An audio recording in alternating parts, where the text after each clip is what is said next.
Marcus Bennett woke at 5:45 on a Friday morning to the sound of his daughter's breathing through the thin wall separating their bedrooms. The rhythm was steady, peaceful, the kind of sound that reminded him why he did everything he did. He lay still for 30 seconds, eyes tracing the crack in the ceiling that had been there since they moved into this Cleveland apartment 4 years ago. $875 a month, 2 bedrooms, 3rd floor walk-up, close enough to Jefferson Elementary that Sophia could see the playground from her window on clear days. He pushed himself upright, feet finding the cold hardwood floor. The morning routine was automatic now. Shower, shave, coffee that tasted like burnt water because the machine was 11 years old and had survived the move from the house he'd shared with Elena. He never replaced it. Some things you kept because they remembered better than you did. Sophia's door opened at 6:15, right on schedule. She appeared in the kitchen doorway wearing the oversized t-shirt she'd claimed from his drawer, her hair a wild crown around her face. 8 years old. Gap between her front teeth that made her smile look like sunshine breaking through clouds. She climbed onto the chair across from him and planted her elbows on the table. "Today's the day, right?" Her voice carried that edge of excitement children get when they've been counting down to something for weeks. Marcus set down his coffee. "That's right, baby. Tonight, 8 o'clock, you'll sit in the front row." The words weren't a question. They were a reminder, a contract she needed him to confirm. "Front row, center seat if I can manage it." She grinned, and for a moment he saw Elena in the curve of her mouth, the way her eyes crinkled at the corners. The resemblance was a gift and a wound every single time. The memory arrived without invitation, sharp and immediate. Elena in the hospital bed, skin paper-thin and bruised from the IVs they kept moving because her veins kept collapsing. 4 years ago. 4 years that felt like 4 decades, and 4 days depending on which hour of which night insomnia came calling. She'd gripped his hand with strength that shouldn't have been possible given how little of her was left. "Promise me something." Her voice had been a whisper by then, each word costing her. "Anything. Don't miss the important moments. I know you'll be tired. I know you'll be overwhelmed. But those moments when she needs you there, when she looks into the crowd searching for your face, don't miss those." He'd promised. He'd meant it then. He meant it now.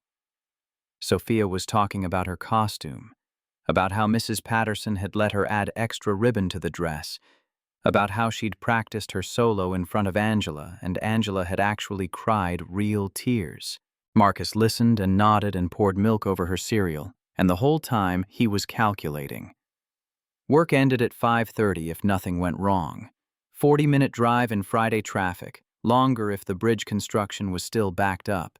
He'd need to leave the office by 6:45 at the absolute latest to make it with time to park and find his seat. His phone buzzed on the counter.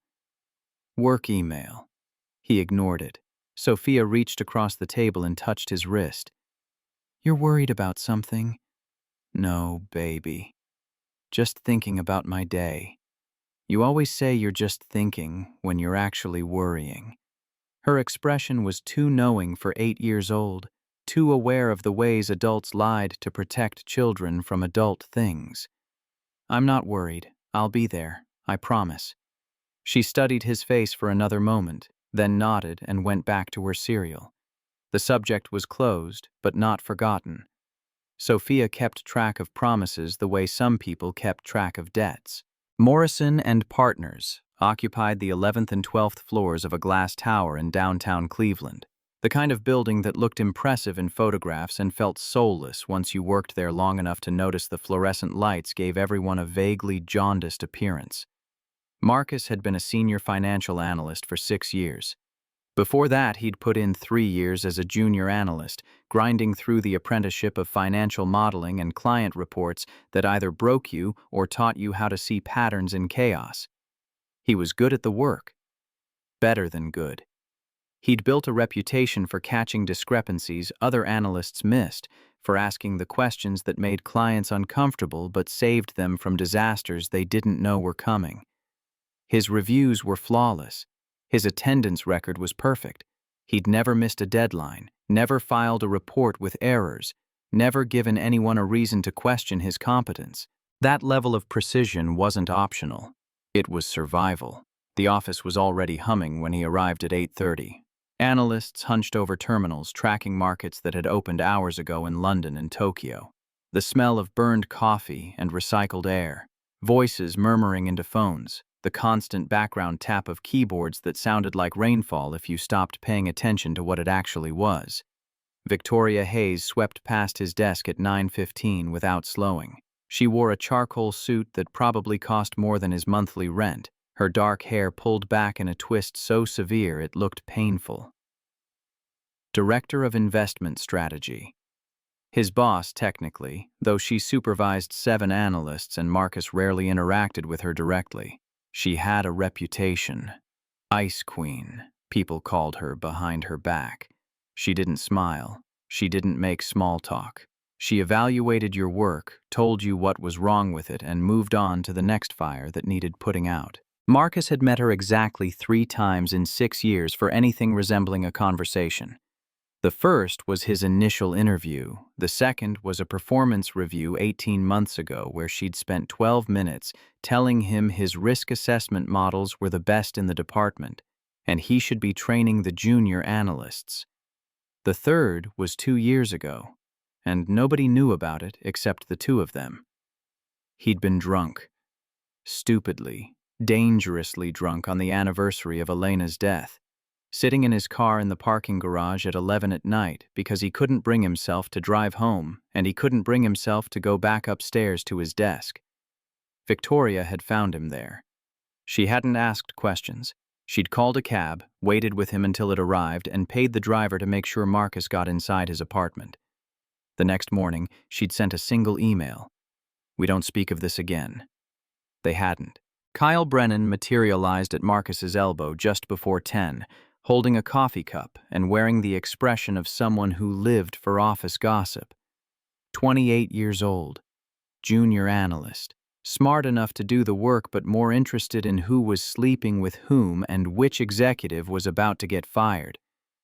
"Dude, you hear about Hayes?"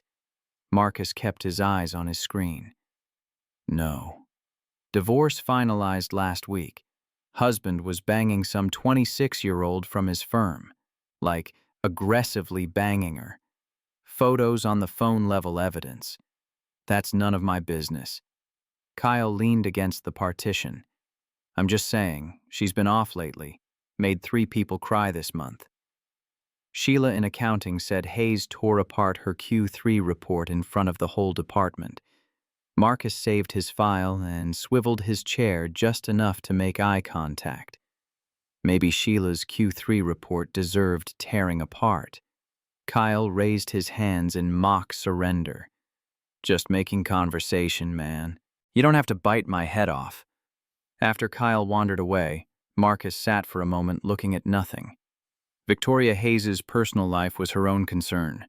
Her marriage, her divorce, her husband's infidelity, none of it had anything to do with him or his work. He had enough to manage without adding other people's tragedies to his list. The email arrived at 4:15. Company-wide announcement. Annual party at the Berkshire Room, 5 to 9 p.m. Attendance strongly encouraged for executives and senior staff. Marcus read it twice, trying to calculate if strongly encouraged meant mandatory or if he could skip it without consequences. His phone vibrated. Text from Angela, running a few minutes late picking up Sophia.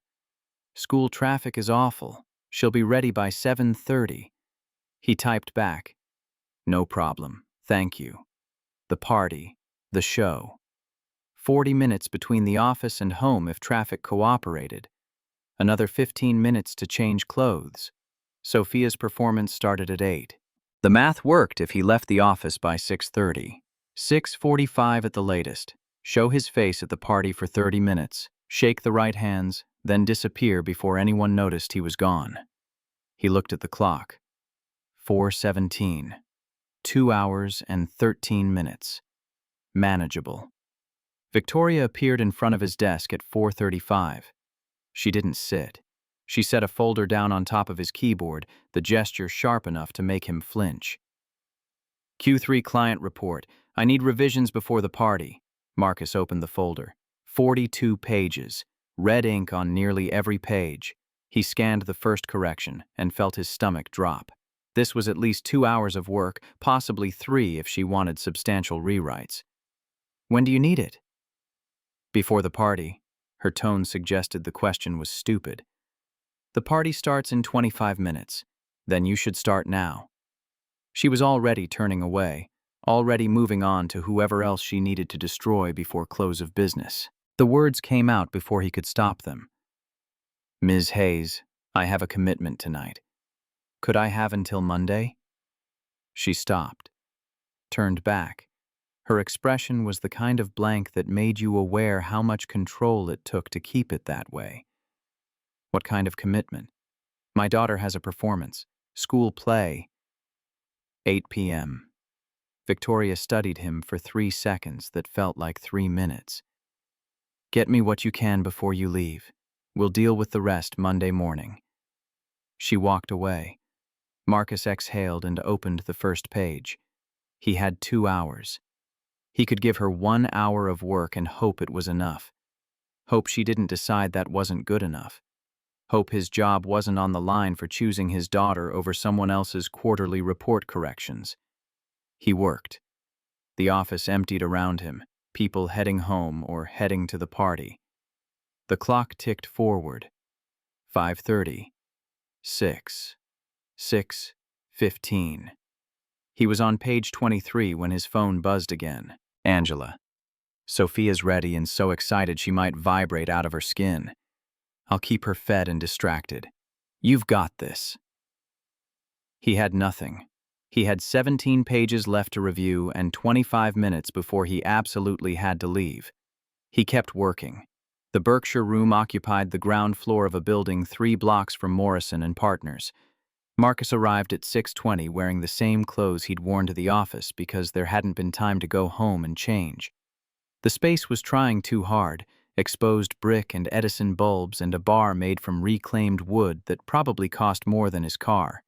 200 people from the company were already there, filling the room with the particular noise of co-workers pretending they enjoyed each other's company outside of work. He found a corner near the door. Strategic positioning. He could see the room, identify who needed acknowledgement, and maintain a clear exit path. The goal was simple. Be visible for 30 minutes, then leave. His presence noted, his obligation fulfilled. Victoria Hayes was at the bar. He spotted her from across the room, and something about her posture made him stop scanning the crowd. She was alone. She was drinking. Not the careful sip and set-down drinking of someone nursing a single glass of wine through a networking event. She was drinking the way people drink when they're trying to drown something that keeps floating back to the surface. He watched her order another glass, watched her down half of it before the bartender had moved on to the next customer. Her jacket had slipped off one shoulder. Her hair was coming loose from that severe twist. Even from 40 feet away, he could see she wasn't steady on her feet. Marcus checked his watch. 6:32. He needed to leave in 13 minutes to have any chance of making Sophia's show. He looked back at Victoria. She was alone. Completely alone. 200 people in the room, and nobody was standing near her. The other executives had congregated in the far corner, their body language a closed circle that said they'd noticed her condition and collectively decided to pretend they hadn't. Not your problem. The thought was immediate and clear. Not your responsibility. She's an adult. She's your boss. She has money, connections, resources you'll never have. She can take care of herself. Victoria tried to stand up from the bar stool. Her heel caught. She stumbled, caught herself on the bar, and the glass she'd been holding shattered on the tile floor. The sound cut through the noise. Conversation stopped. People turned to look, then looked away just as quickly. Nobody moved to help her. Marcus felt his jaw tighten. He watched a waiter approach, watched Victoria wave him off with a slurred, "I'm fine," that convinced nobody. Watched her try to gather the contents of her purse that had spilled across the bar. Her hands were shaking. She kept dropping things: lipstick, receipts, a compact mirror that cracked when it hit the floor again. He looked at his watch. 6:35. He needed to leave now. Right now. If he walked out the door this second, he might still make it. He thought about Sophia. Thought about the way she'd looked at him across the breakfast table, confirming the promise he'd made. Front row. He'd promised. Elena had made him promise to never miss the important moments, and he'd carried that promise like a weight he couldn't set down even when it crushed him. He thought about what he'd tell Sophia if he missed her show, what reason would be good enough, what explanation would make it okay that he'd broken his word. Then he thought about what he'd tell Sophia if he left Victoria Hayes drunk and alone, and something happened to her. What kind of person that made him? What kind of example he was setting by walking past someone who needed help because helping them was inconvenient. His phone was in his hand before he'd consciously decided. The call to Angela was one of the hardest things he'd ever done. She answered on the second ring. "Marcus, you on your way?" The words stuck in his throat. "Angela, I can't make it tonight." Silence. 3 seconds of it. Then, "Marcus, she's been talking about this for 3 weeks." "I know. God, I know. Something came up at work. Emergency. I wouldn't do this if there was any other option." Angela's voice went flat. What kind of emergency? He looked across the room at Victoria, who was now on her knees trying to pick up broken glass while people stepped around her like she was a piece of furniture. "A colleague needs help. I'm the only one here who can... I have to stay." More silence. Longer this time. When Angela spoke again, her disappointment was a physical thing, sharp enough to draw blood through the phone. "I'll take her to the performance. I'll record the whole thing." "But Marcus, she's going to be devastated. Tell her I'm sorry. Tell her I love her. Tell her I'll watch the video 100 times. That's not the same, and you know it." "I know. The admission hurt worse than any injury he'd ever sustained." "I know it's not the same." He ended the call, put the phone back in his pocket, stood there for 10 seconds, 15, 20, trying to convince himself to walk away. Walk out the door. Drive to the school. Arrive late, but arrive. Let someone else deal with Victoria Hayes and her problems. But there was no one else. That was the thing he couldn't get past. 200 people in this room, and nobody was helping her. Nobody was willing to take responsibility for making sure she got home safely. They were all doing exactly what he wanted to do, pretending not to notice, treating her crisis as someone else's problem. Marcus crossed the room. Each step felt like walking toward the edge of something he couldn't see the bottom of. He reached the bar, crouched down next to where Victoria was still trying to gather broken glass with her bare hands. "Ms. Hayes." His voice was low, gentle. "Ms. Hayes, let me help." She looked up at him.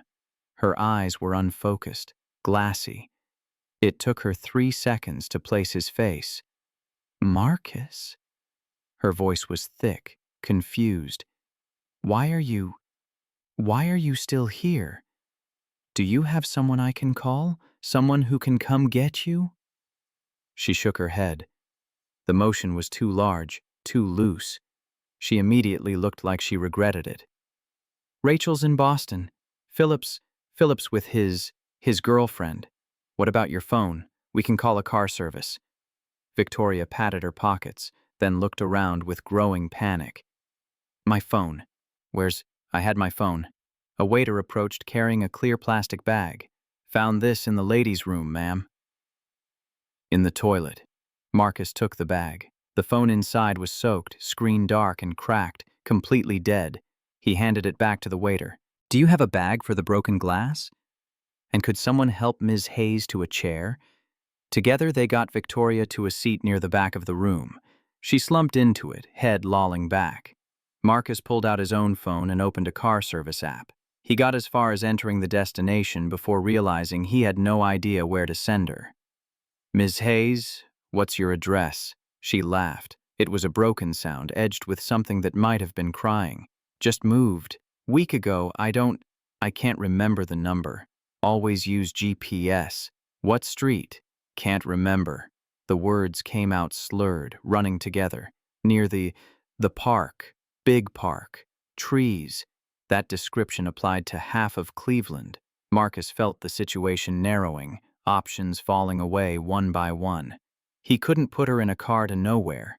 He couldn't leave her here alone, drunk off her mind with no phone and no keys and no idea how to get home. He couldn't call a friend because she'd just told him she didn't have anyone in the city who could help. The math was simple and terrible. There was one place he could take her where she'd be safe.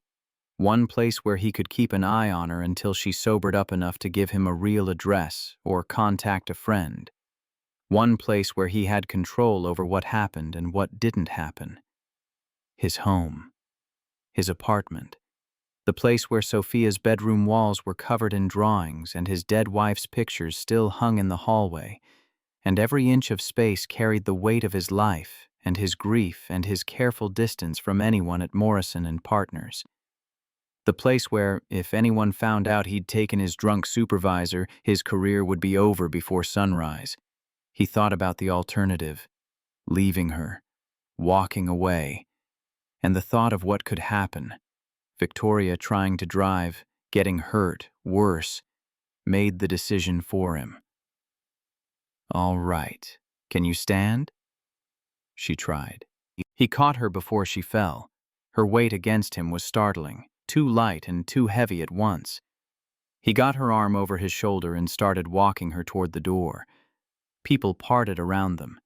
He caught Kyle Brennan's face in the crowd, saw the phone come up, saw Kyle snap a picture before melting back into the mass of bodies. The damage was already starting. The story was already being written in other people's heads.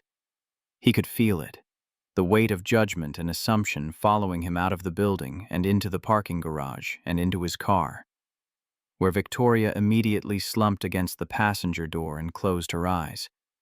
Marcus sat in the driver's seat with the engine off, hands gripping the steering wheel, trying to think of another option. Any other option. Something that didn't involve taking his supervisor to his home where his daughter lived and his entire private life was on display, and every careful wall he'd built between work and personal could come crashing down around him. There wasn't another option. He'd already made the choice. He'd made it the moment he decided helping her mattered more than protecting himself. He drove. Victoria was silent except for occasional mumbled phrases that didn't connect to anything. Halfway home, she grabbed his arm suddenly. "Stop the car!" Her voice was urgent, panicked. "Stop the car! I'm going to—" He pulled over. She shoved the door open and vomited onto the grass next to a McDonald's parking lot. Marcus found a bottle of water in the back seat. Ancient, probably expired, but better than nothing. When she was done, he handed it to her. She took it with shaking hands. "Thank you." The words were barely audible. "I'm sorry. I'm so sorry. It's okay. Just drink some water." They sat there for 5 minutes. Victoria crying quietly, Marcus staring at the steering wheel and thinking about Sophia looking into an audience that wouldn't have his face in it. Thinking about Elena making him promise. Thinking about how doing the right thing had a way of costing everything. When Victoria seemed stable enough to continue, he drove the rest of the way. His apartment was dark when they arrived. Angela would have taken Sophia straight from school to the performance. The silence felt accusatory. He helped Victoria out of the car and up the 3 flights of stairs, stopping twice when she needed to catch her breath or steady herself against the wall. Inside, he got her to the couch. She collapsed onto it, eyes already drifting closed. He stood there looking at her, this woman who had power over his career and his livelihood, now unconscious in his living room wearing a dress that cost more than his monthly salary and completely at his mercy. The responsibility of it was staggering. The vulnerability, hers and his. If she woke up and accused him of anything, true or false, his life was over. If anyone from work found out he'd brought her here, his life was over.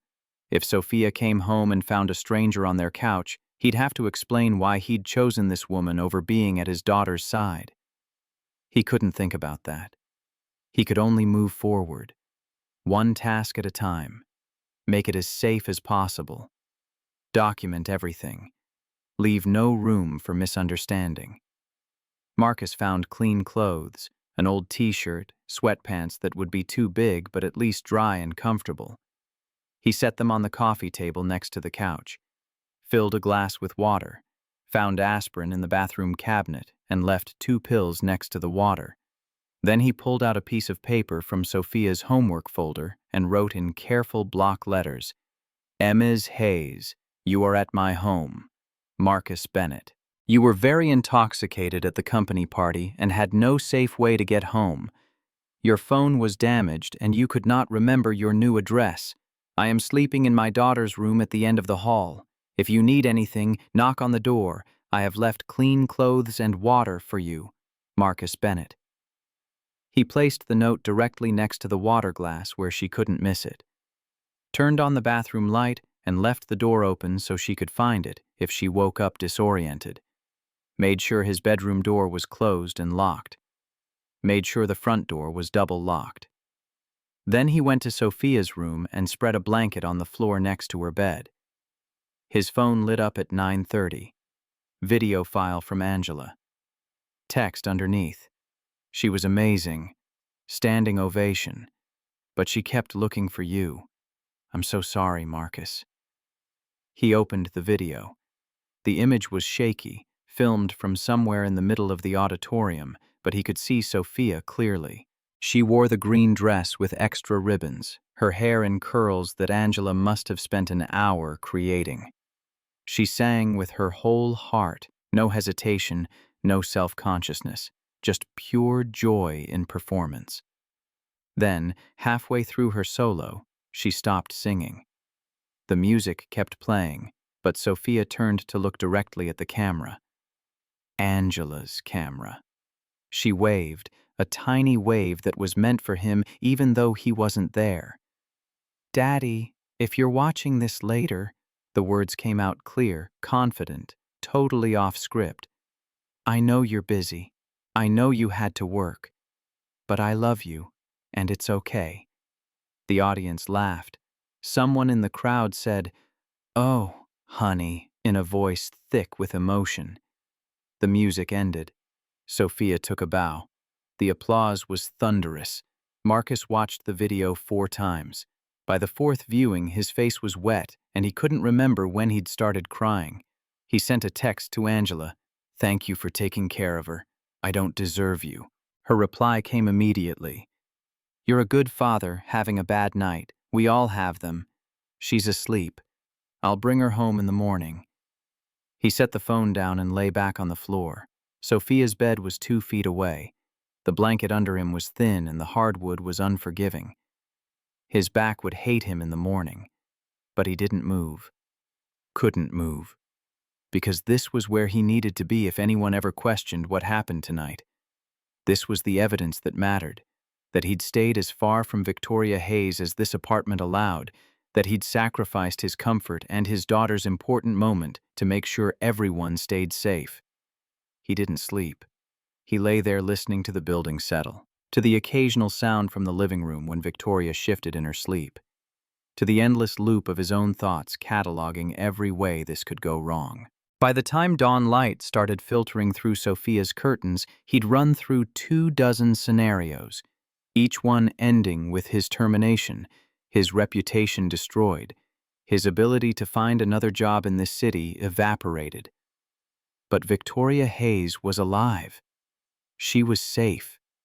She would wake up with a brutal hangover and probably some mortification, but she would be okay.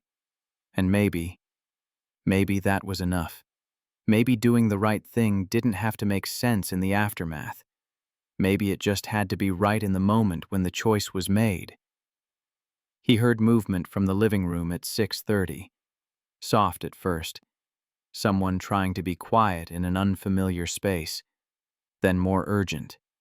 Footsteps. A sharp intake of breath. The sound of someone panicking. Marcus stood up. His back protested. He walked slowly to his door and pressed his ear against it, listening. He could hear Victoria's breathing, fast and shallow, could hear her moving around the living room, could hear phone. She was looking for a phone. He waited, gave her time to find the landline in the kitchen if she needed it, gave her time to read the note he'd left, gave her time to understand where she was and why before he appeared, and made everything infinitely more complicated. The sound of a phone dialing, Victoria's voice, shaking. Rachel, I don't know what happened. He couldn't hear Rachel's response, but he could hear Victoria's half of the conversation. Each word was a knife. I woke up in someone's house, a man's house. I'm wearing clothes that aren't mine. Rachel, I don't remember anything after 7 p.m. last night. More silence. Then, his name is Marcus. He works for me. I don't remember getting in his car. I don't remember coming here. I woke up and I was wearing his clothes and Rachel, what if something happened? Marcus felt the floor drop out from under him. This was it. The moment he'd been dreading. Victoria Hayes, terrified and disoriented, telling her friend, a lawyer, he remembered, that she'd woken up in his home with no memory of how she'd gotten there. The implication was clear. The accusation was forming even if she hadn't spoken it directly yet. He could hear Rachel's voice now, louder, urgent questions being fired through the phone. He could hear Victoria crying. Stay right there. Rachel's voice was sharp enough to cut through the door. Don't leave. Don't go anywhere. I'm calling the police. I'm getting on a flight. Linda, do not leave that house until I get there. I don't know if I should. Victoria's voice cracked. I just can't remember. I can't remember anything. The apartment door to Sophia's room opened. Marcus turned. Sophia stood there in pajamas, hair wild from sleep, rubbing her eyes. Her voice was small and confused. Daddy? What's happening? Who's that lady? Marcus moved quickly, stepping between Sophia and the living room, his body a wall she couldn't see past. His voice came out steadier than he felt, low enough that Victoria might not hear. Good morning, sweetheart. There's someone from my work here. She got sick last night and needed a place to rest. Sophia's eyes were wide, processing. Is she okay? She'll be fine by morning. Why don't you stay in your room for a few more minutes while I make sure she has everything she needs? But Sophia was already moving past him, curiosity overriding caution the way it always did with children who hadn't yet learned the world could be dangerous. She padded down the hallway in bare feet, stopping in the doorway to the living room. Marcus reached her 3 seconds too late. Victoria had ended the call. She stood next to the couch wearing his old t-shirt and sweatpants, her hair a mess, mascara smudged dark beneath her eyes. She held the note he'd written in one hand and the phone in the other. When she looked up and saw Sophia, something in her expression shifted. The panic didn't disappear, but it changed shape, became something more complicated. Sophia tilted her head, studying Victoria with the unfiltered directness only children possess. Are you feeling better today, ma'am? Victoria's mouth opened, closed. No sound came out. Daddy said you were sick last night. Sophia's voice carried no judgment, just the simple concern of someone too young to understand subtext.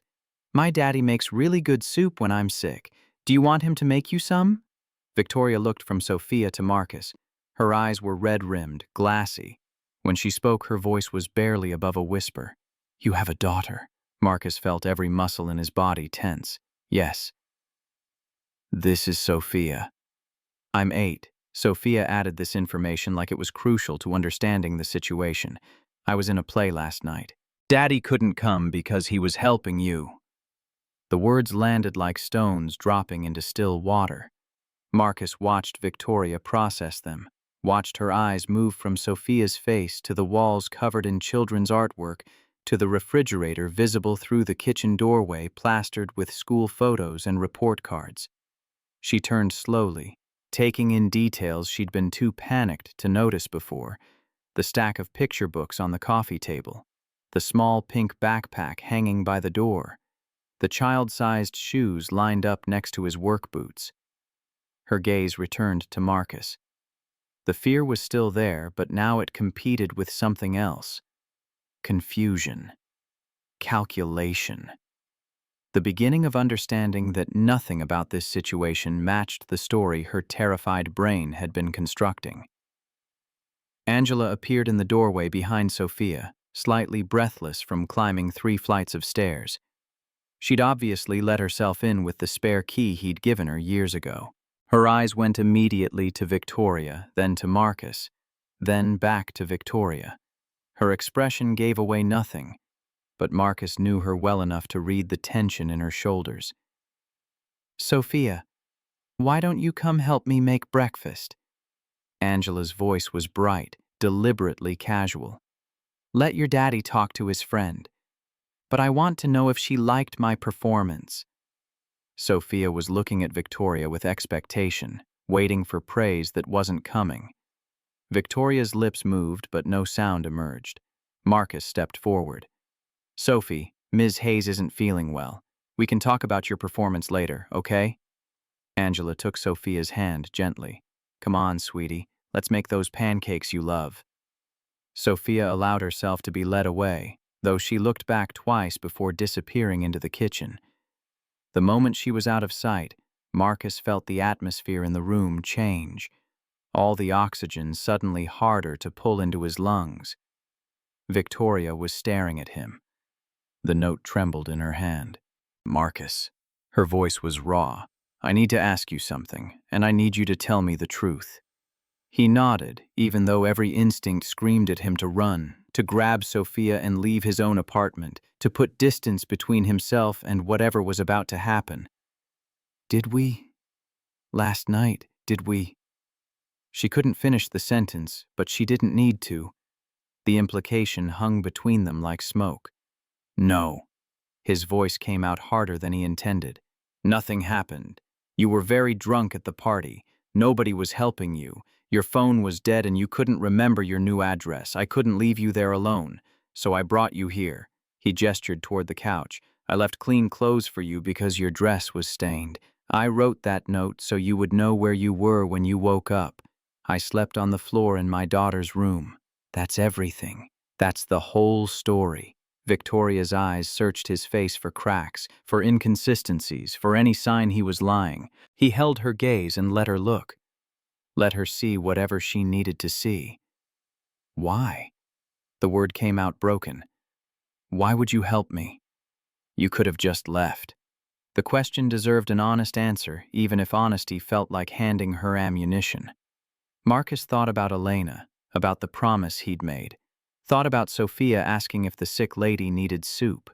Thought about the kind of person he wanted his daughter to believe he was, versus the kind of person it would be safer to be. "Because my daughter was watching." His throat was tight, words coming slow. "Not last night. She was at her play. But in my head, she's always watching. And I didn't want to be the kind of father who leaves someone in trouble just because helping them might be inconvenient." He took a breath. "But I need you to understand something, Ms. Hayes. I don't have the luxury of being misunderstood. What you say next, to your friend, to anyone, it matters.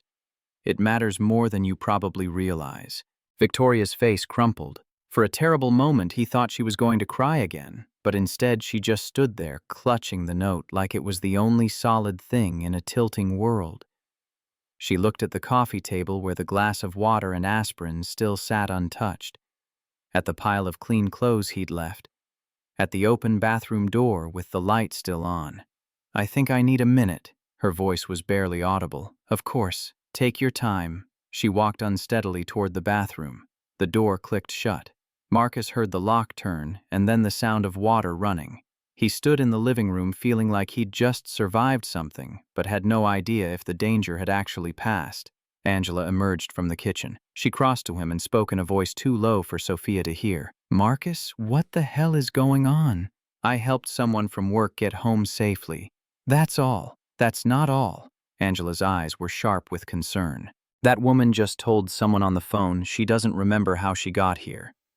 You understand what that sounds like, right?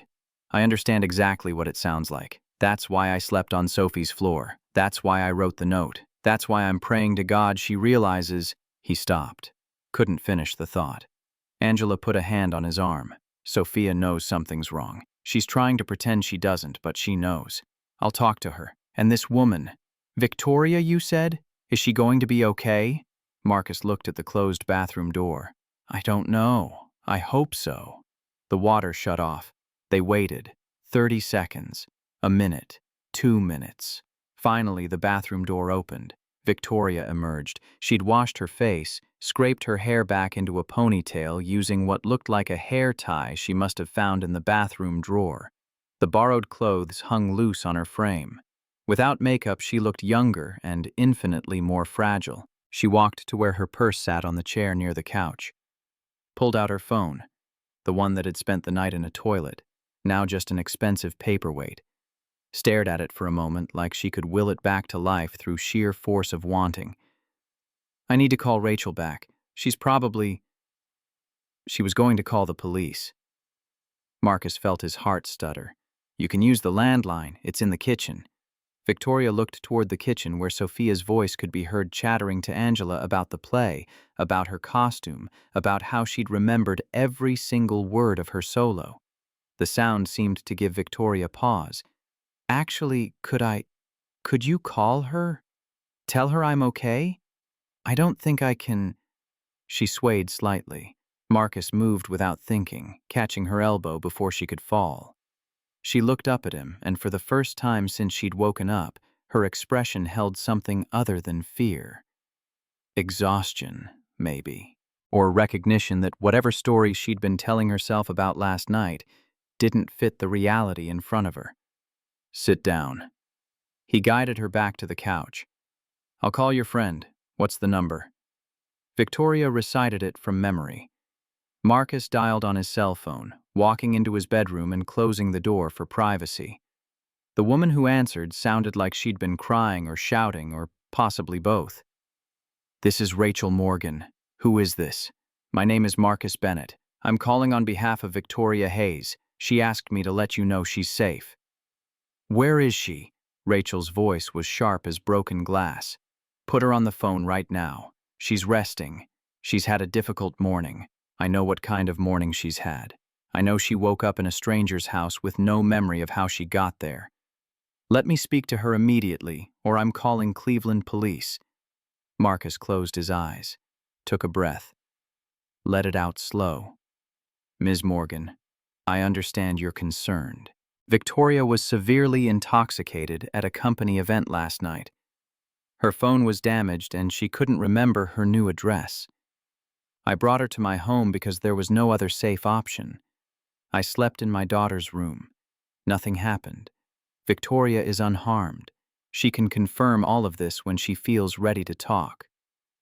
Your daughter's room. Rachel's tone suggested this detail proved nothing. How convenient. Not convenient. Necessary. Because I knew exactly what people would think. I knew what Victoria might think when she woke up. So I did everything I could to make sure there was no room for misunderstanding. Rachel was silent for 5 seconds. When she spoke again, her voice had shifted slightly, skepticism giving way to something more measured. Victoria told me you work for her. Is that correct? I'm a senior financial analyst at Morrison & Partners. Victoria Hayes is my supervisor. And you took your drunk supervisor to your home. There wasn't another option that kept her safe. That's the truth, whether you believe it or not. More silence. Marcus could hear Rachel breathing, could practically hear her lawyer's mind working through scenarios and implications. I want to speak to her. Now. Not later, not when she's ready. Right now, I'll ask. If she's willing, I'll bring her the phone. You do that, Mr. Bennett, and understand that if anything at all, seems wrong, I will have police at your door in 15 minutes. Do we have an understanding? We do. He ended the call and returned to the living room. Victoria had curled into the corner of the couch, knees drawn up, making herself as small as possible. She looked up when he entered. Rachel wants to talk to you. She's worried. She needs to hear your voice. Victoria reached for the phone. Her hands were steadier now, but still not quite right. She put it to her ear. "Rachel." Her voice cracked on the name. "I'm okay. I'm at... It's Marcus Bennett's apartment. He's the analyst I told you about, the one who..." She stopped, listened. Her eyes closed. "No, Rachel, listen. There's a little girl here, his daughter.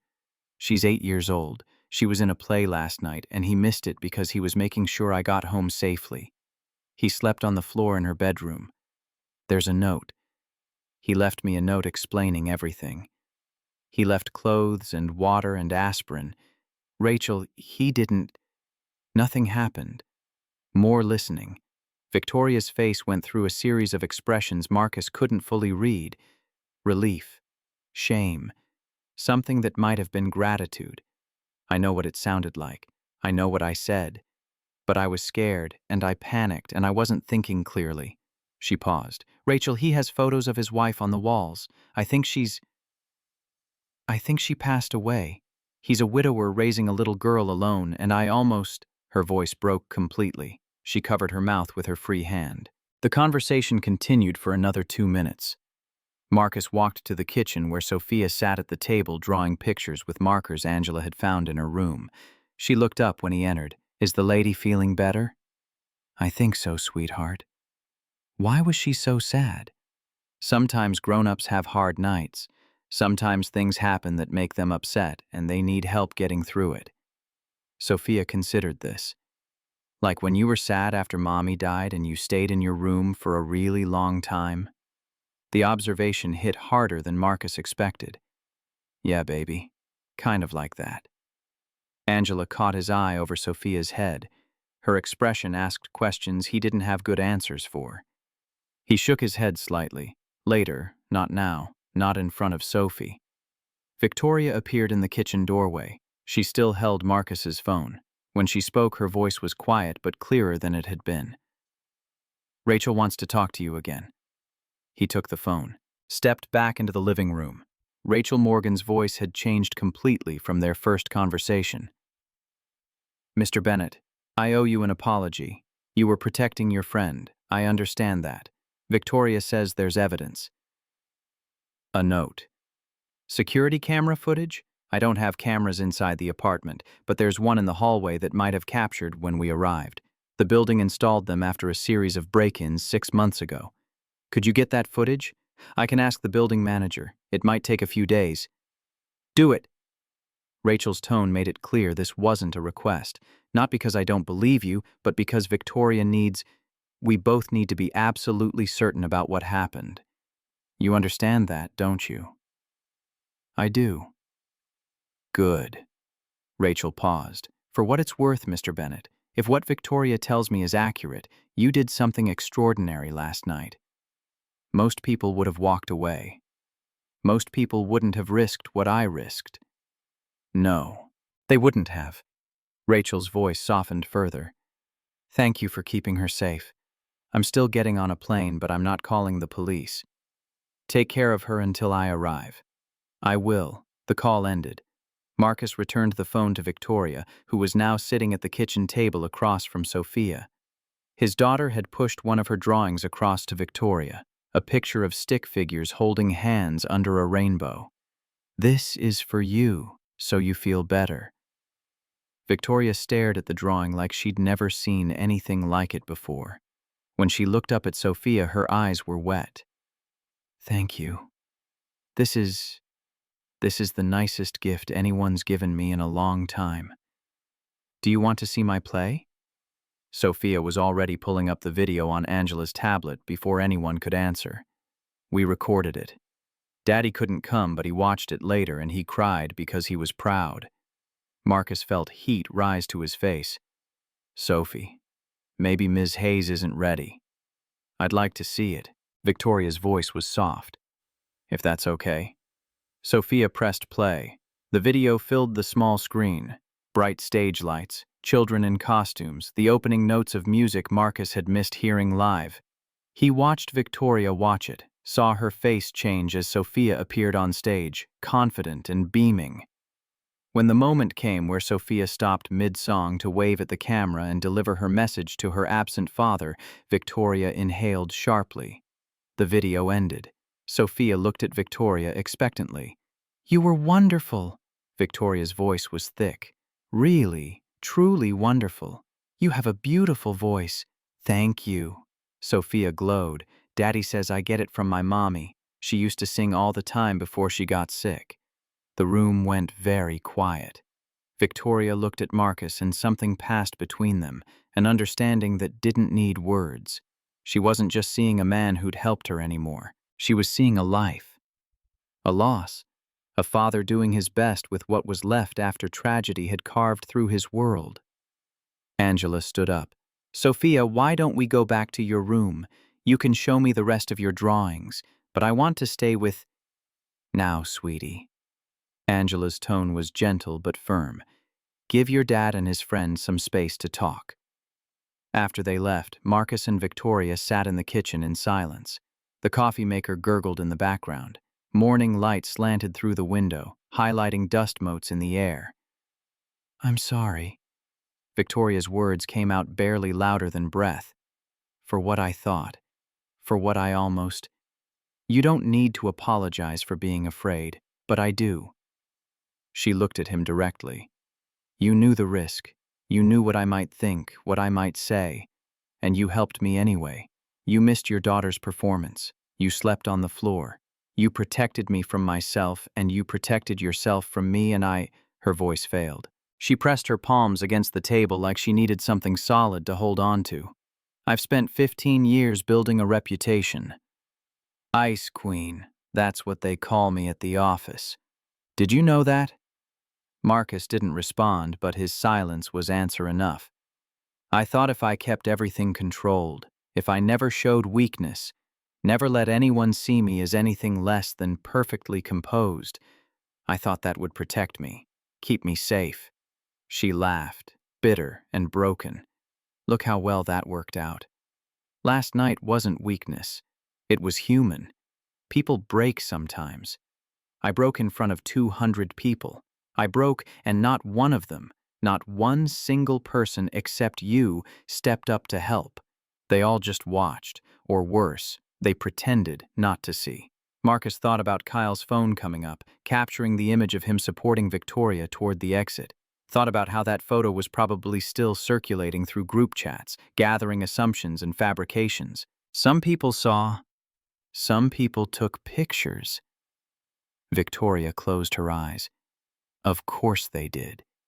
Which means by Monday morning, everyone at Morrison and Partners will have their own version of what happened. And their version won't be the truth. No, probably not. She looked at him again. "I can fix this. I can make sure you don't, that your job isn't affected." He wanted to believe her, wanted to think she had that kind of power, that she could control the narrative before it controlled both of them. But he'd been in the corporate world long enough to know how these things worked. Perception mattered more than truth. Whispers spread faster than facts. And a black man in a room with a drunk white woman, no matter what actually happened or didn't happen, would always be guilty in some people's minds until proven innocent. They stayed in the kitchen for another hour. Victoria asked about Elena, how she'd died, how long she'd been sick, how Marcus had managed raising Sophia alone. He answered carefully, sharing just enough to be honest without ripping himself open.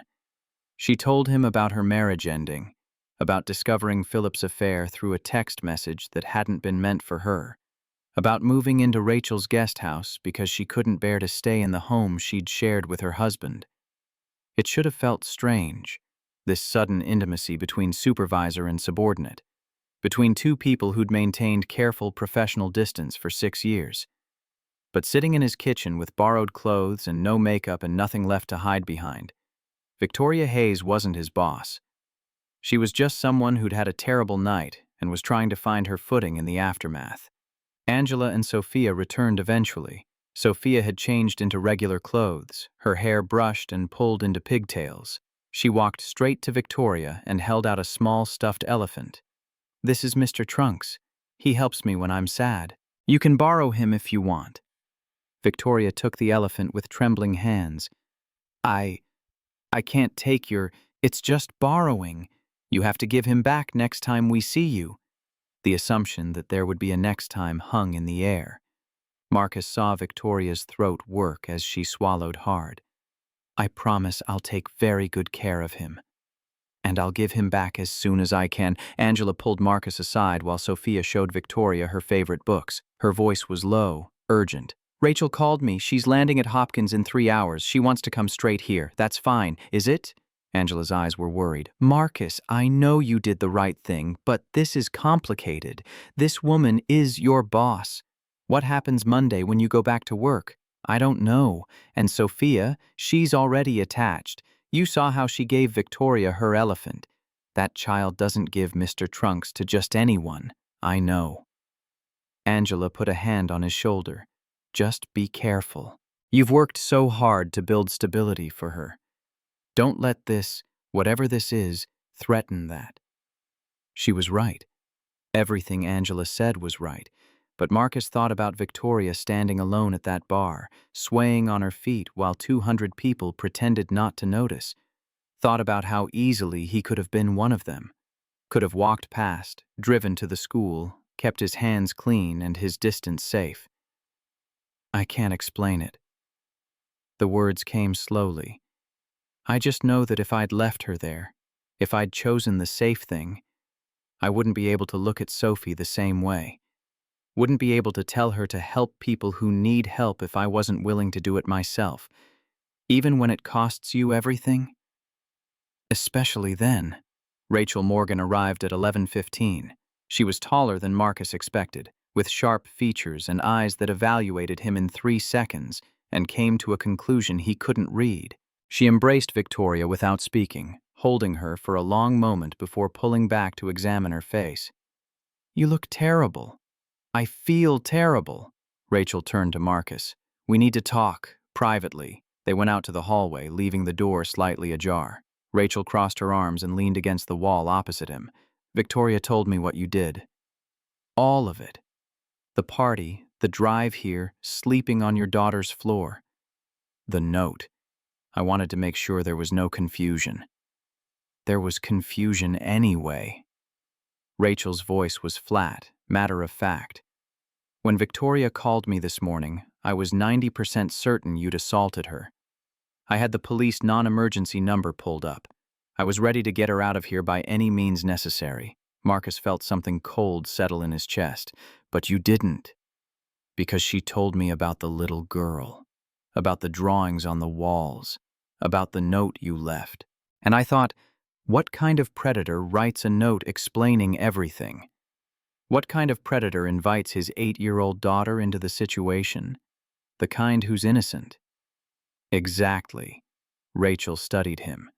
"You understand the position you put yourself in. The risk. I understood it the moment I decided to help her.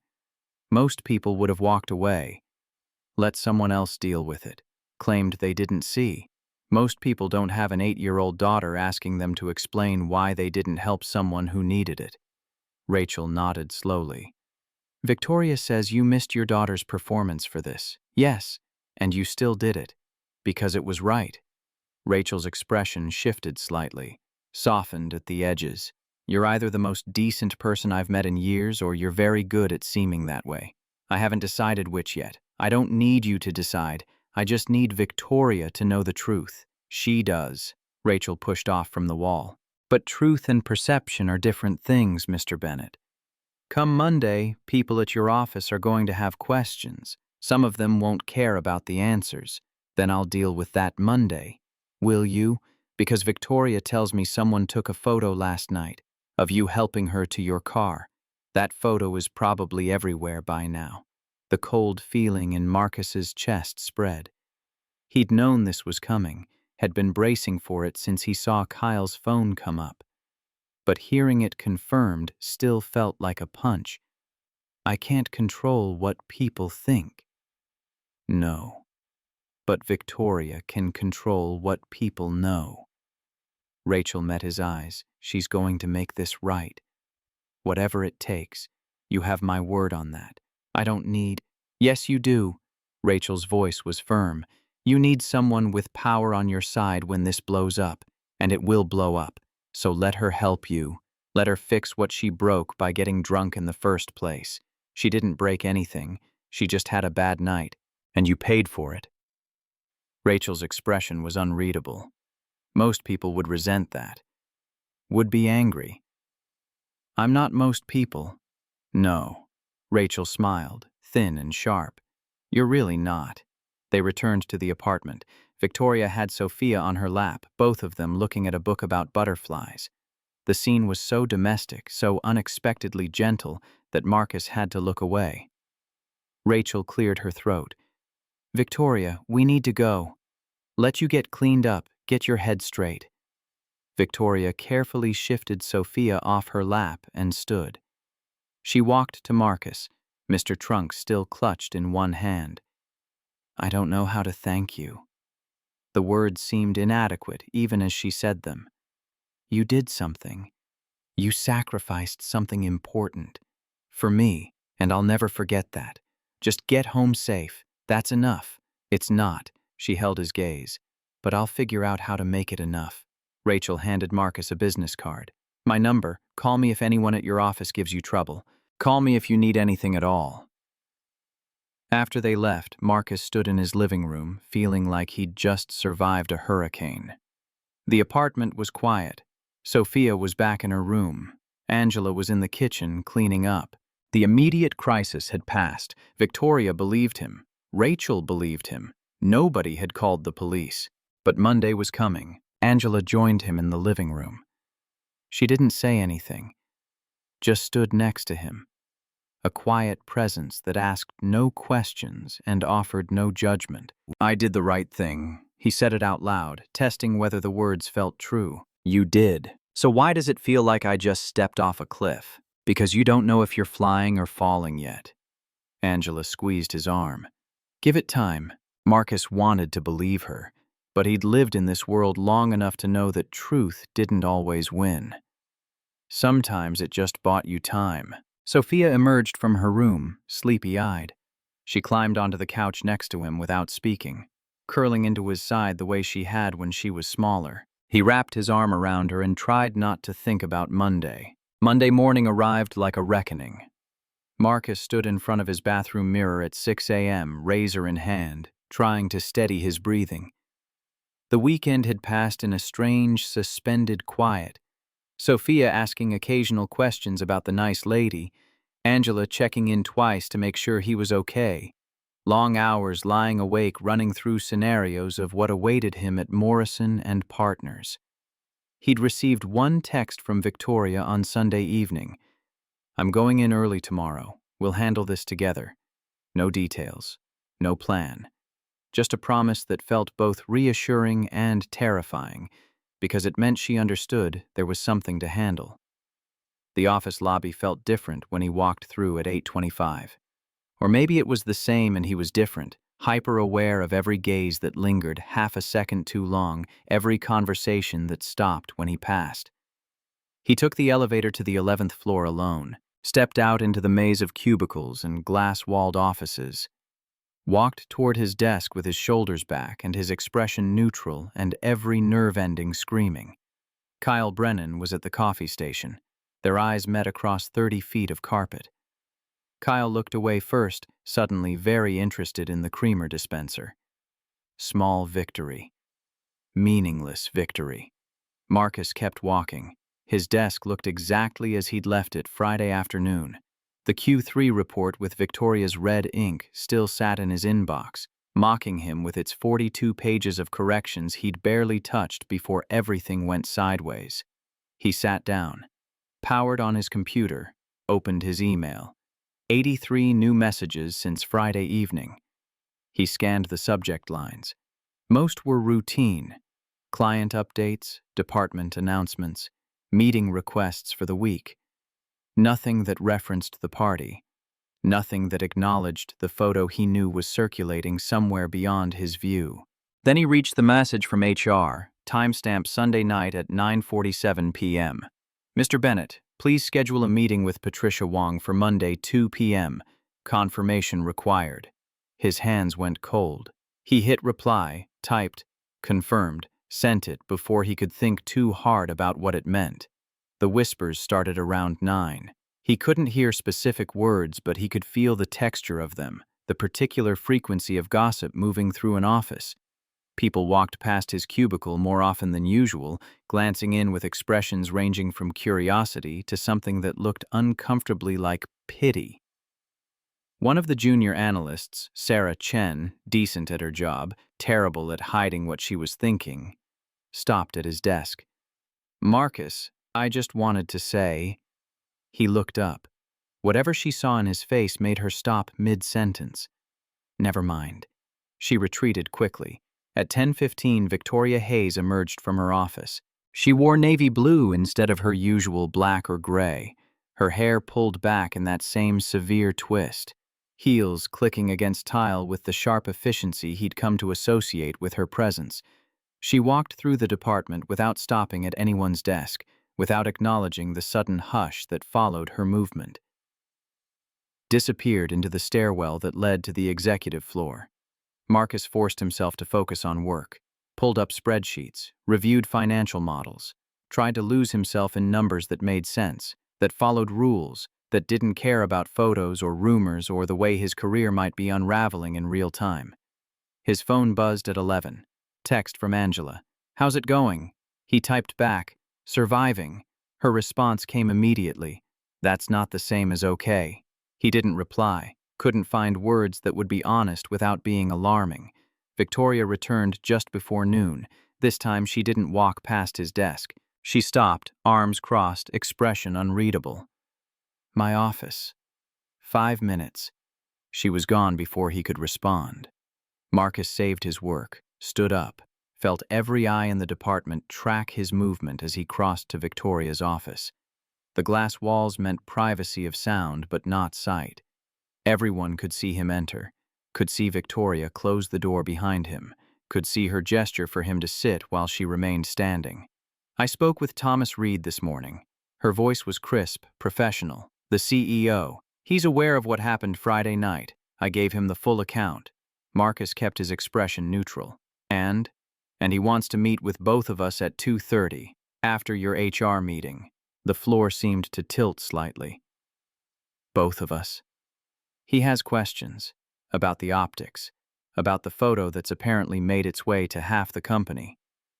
She moved to the window, looking out over downtown Cleveland. "I told him the truth. That you helped me when I was in a dangerous situation. That nothing inappropriate occurred.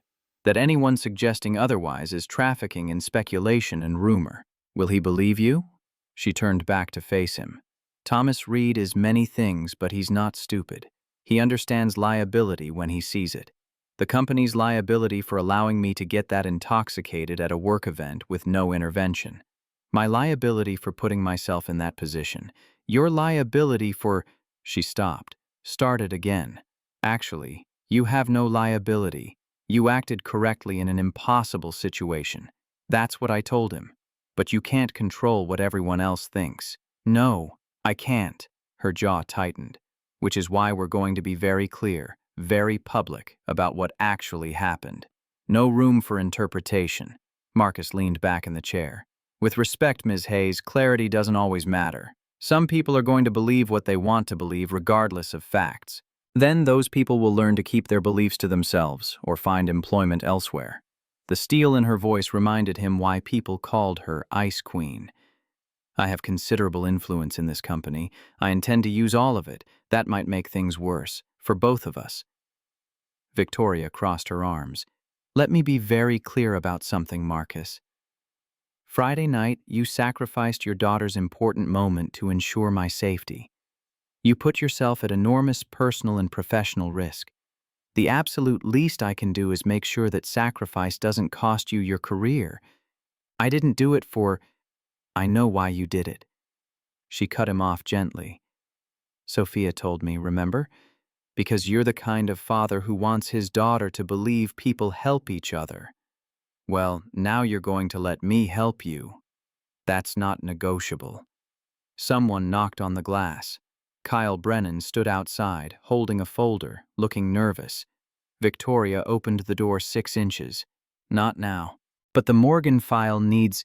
Send it to my email. I'll review it later. She closed the door in his face, turned back to Marcus. I'm also dealing with our gossip problem.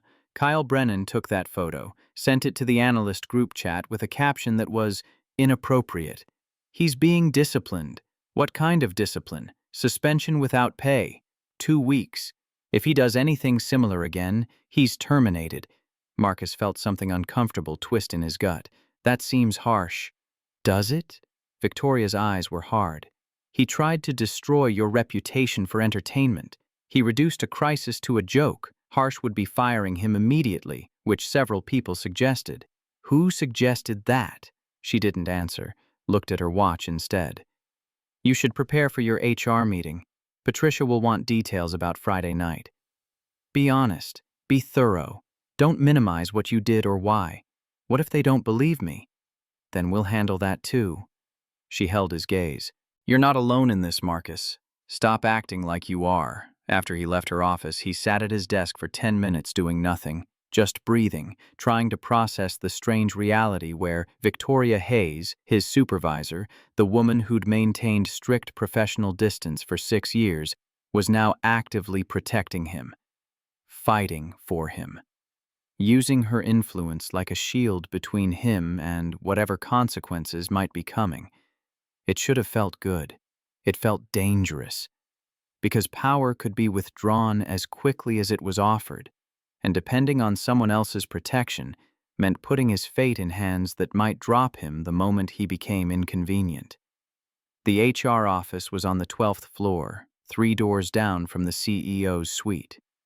Patricia Wong's space was smaller than he expected, decorated with motivational posters that felt like threats.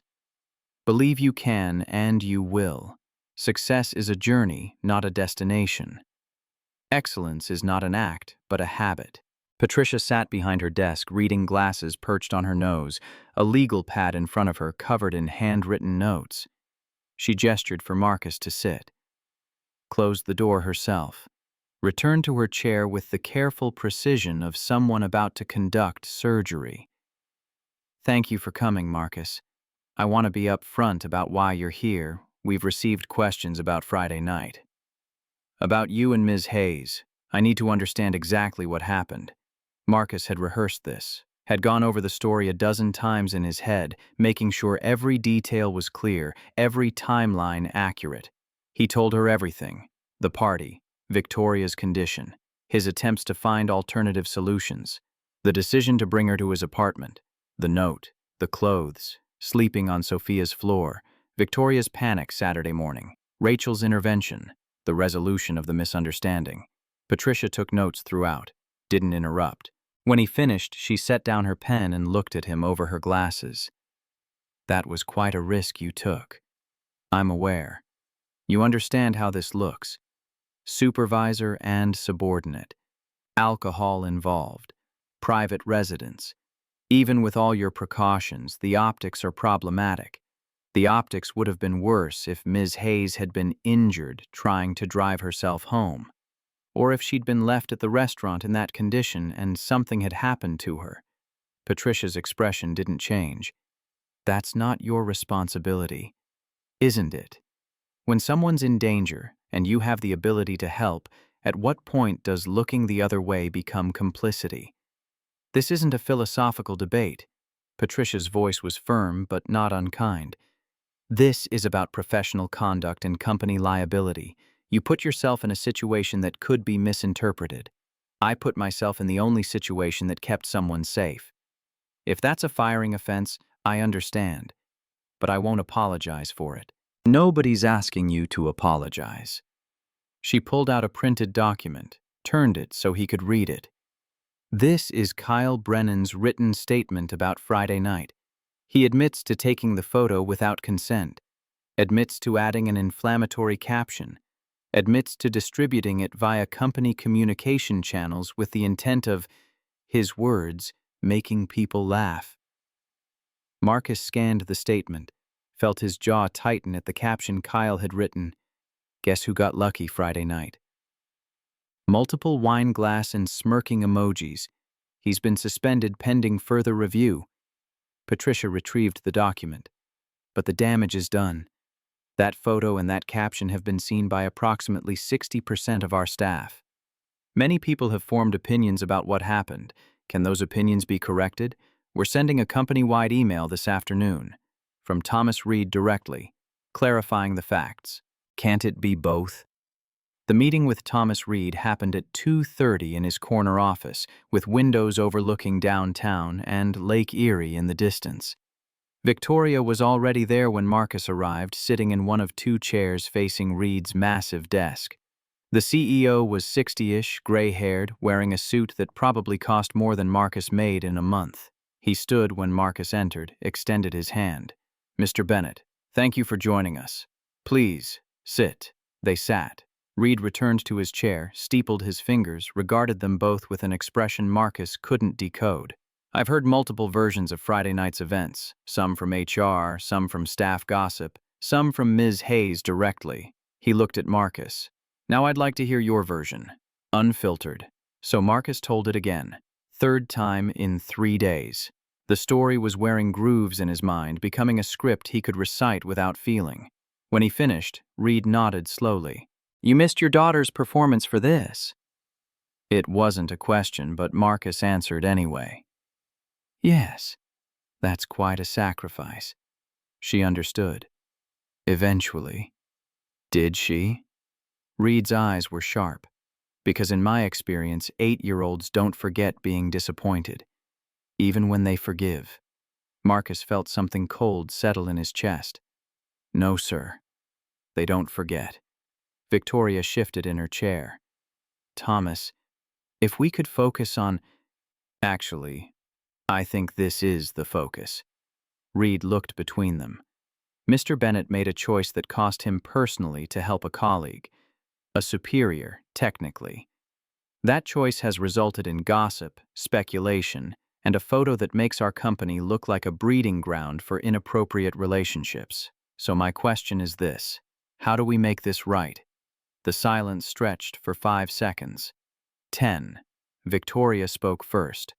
"We make it right by acknowledging the truth publicly, by disciplining those who spread false narratives, by making it clear that helping a colleague in crisis is not only acceptable, but expected." And you think a strongly worded email will accomplish that? Reed's skepticism was palpable.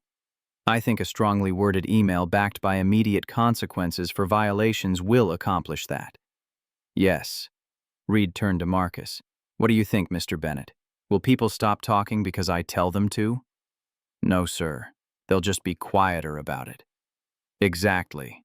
Reed leaned back, "which is why I'm proposing something different. A company-wide training on appropriate intervention in emergency situations, led by external experts, mandatory for all staff, makes Friday night a teaching moment rather than a scandal." Victoria's eyebrows rose. "That's actually brilliant." Reed smiled slightly. "I have my moments." He looked at Marcus again.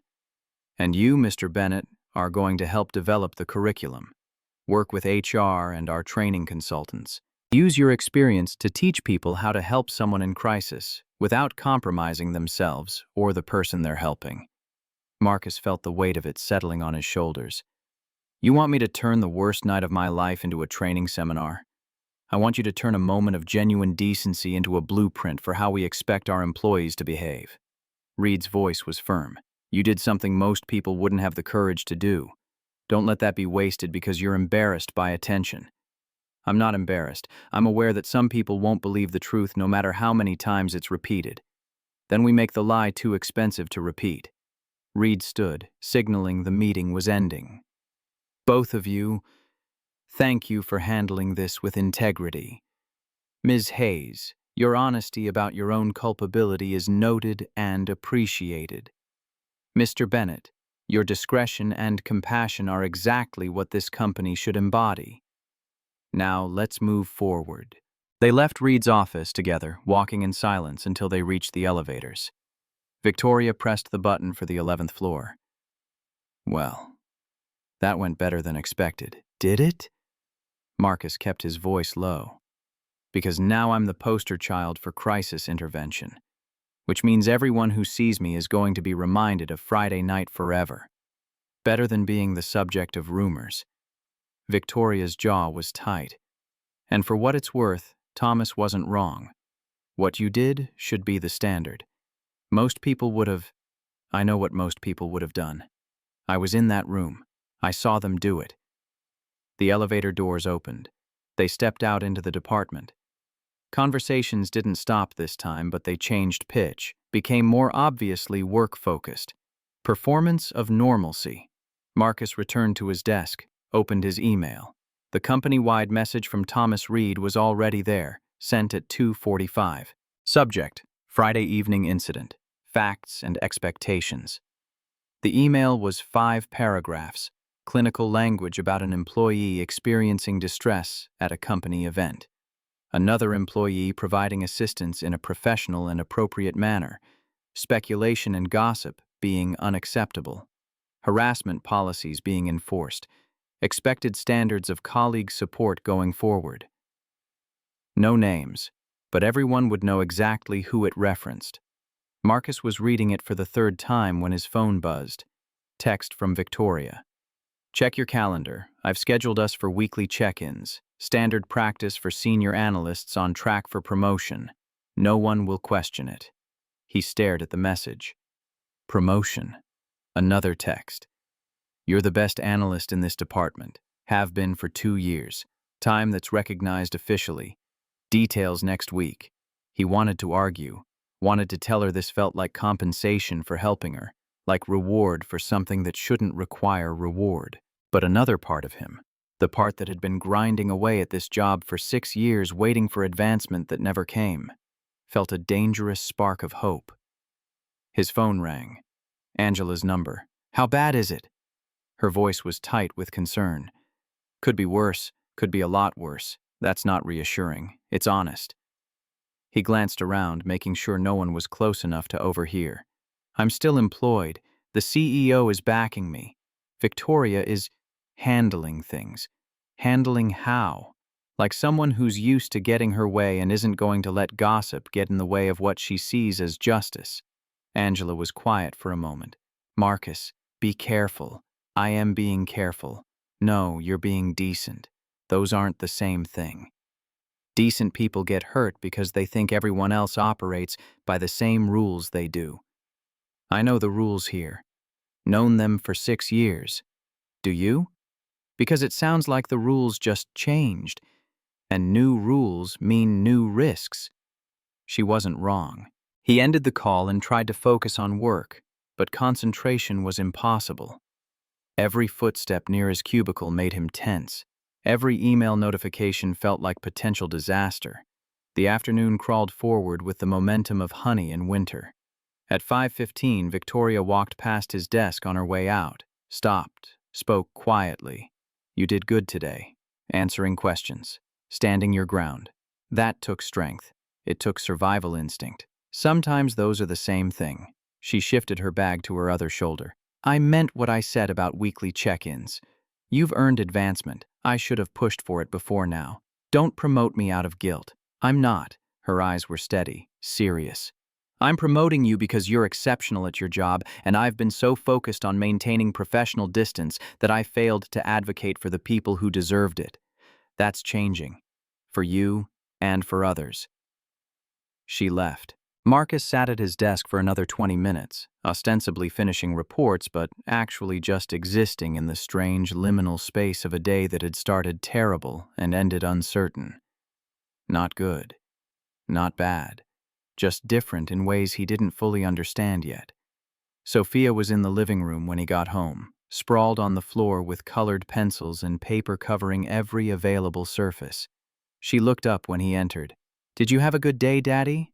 It was complicated, baby. Did people ask about the nice lady? Some people did. We answered their questions. Everything's okay. Sophia studied his face with that unsettling perceptiveness children sometimes possess. You look tired.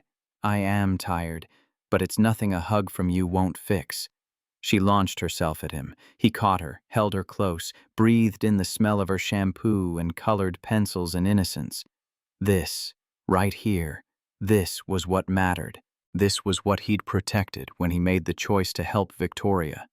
The ability to look his daughter in the eye and know he'd shown her through action what values actually meant. Angela had left dinner in the slow cooker, chicken and vegetables that filled the apartment with smells that almost felt like comfort. They ate together at the kitchen table. Sophia talked about school, about her friend Emma whose mother was pregnant, about the substitute teacher in music class who let them pick their own songs. Normal conversation. Normal evening. Nothing about the past 3 days that had upended everything. After dinner, after Sophia's bath, after story time and tucked-in blankets and whispered "I love yous," Marcus sat alone in the living room.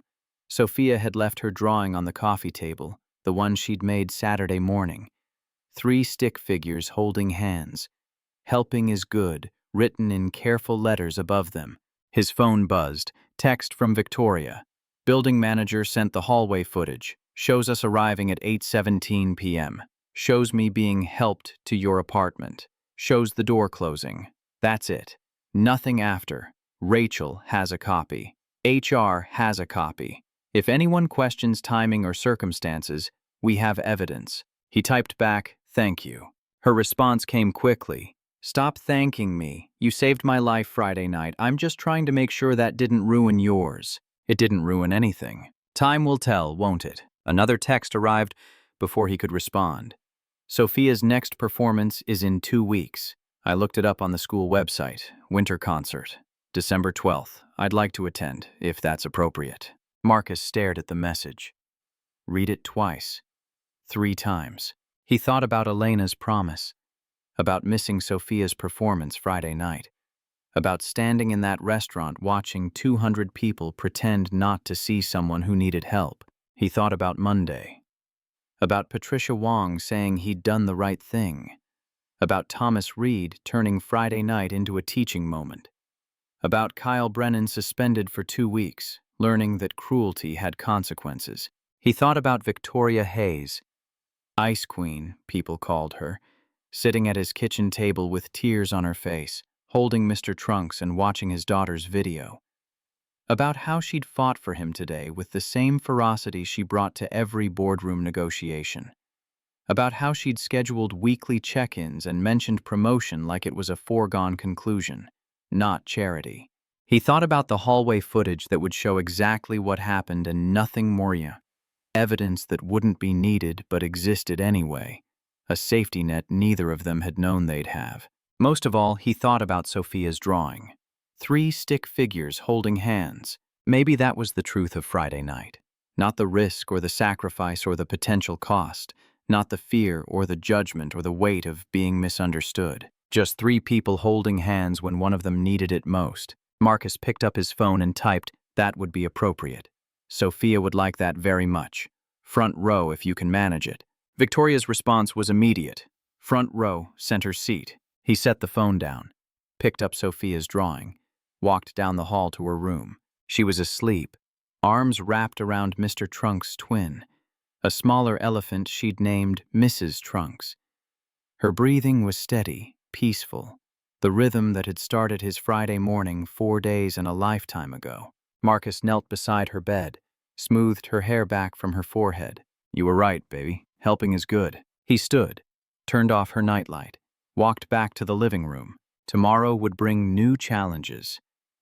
There would be whispers he couldn't silence, opinions he couldn't change, judgments that would follow him through hallways and meetings and every interaction at Morrison and Partners. But tonight, he had evidence. He had allies. He had a daughter who believed the world was a place where people helped each other. And in 2 weeks, he'd sit front row, center seat at Sophia's winter concert. He wouldn't miss it. That promise, at least, he could keep. Marcus turned off the lights. The apartment settled into darkness. Outside, Cleveland stretched away in all directions, cold and indifferent and full of people making choices that would ripple into lives they'd never see. He'd made his choice, and he'd make it again. Not because it was safe, not because it was smart, but because Sophia was watching.